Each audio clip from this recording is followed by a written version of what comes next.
The next singer was on stage with Coldplay in Glastonbury and probably needs no introduction. I'm so very honored that Victoria is going to sing with me today.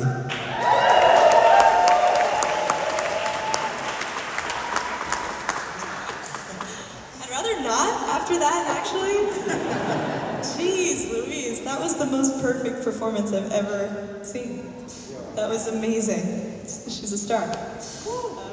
Okay. Cool. Well, do you want to know how the song was written that we're going to do? Yeah. All right. There was an artist, she was just signed to LA Reid. She was 16 years old. Her name was Curly.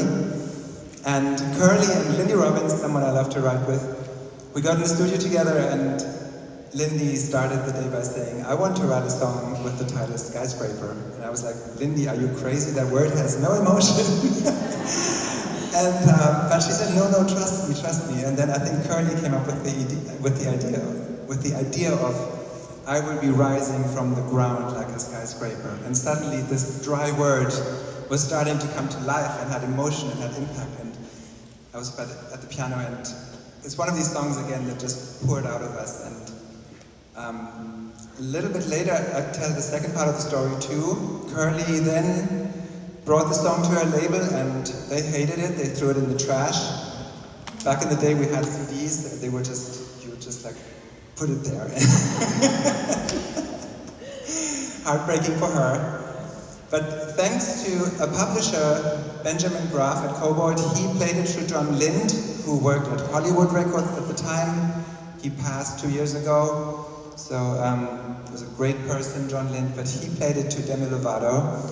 And he was brave enough. At the time, our first single would always be an up-tempo song, but Demi loved it so much that he said, no, it's a valid that it's her first single.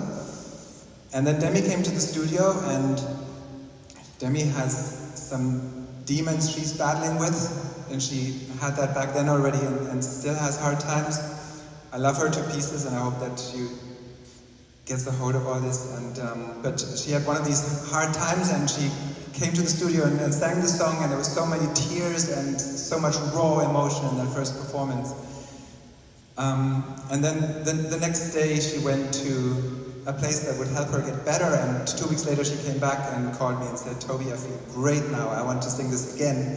And then we spent 2 days recording it, and I spent another day going through all these vocals, and then we just decided to scrap all that and take that first magic, the recording that had so much suffering and so many tears in it. It's just first time magic. All right, we're going to sing it now.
You can take everything.